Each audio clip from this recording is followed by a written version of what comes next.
31,830 pesos or $533 na sahod para sa ads on Reels ay hindi po ibinigay ni Meta. Hindi po pumasok sa payout ng June. At ito ang nakikita kong posibleng dahilan kung bakit hindi yan ibinigay. Ang content po ni ma'am na nag-message sa akin ay mostly 0.3 to 0.5 seconds po.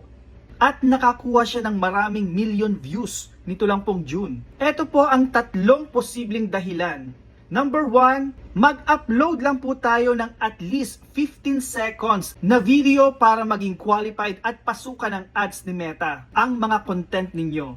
Number 2, iwasang mag-upload ng low quality content, mga blurry na video, low resolution, or yung may mga watermark. At siguraduhin din na naka-vertical ang mga video ninyo at hindi po naka-landscape.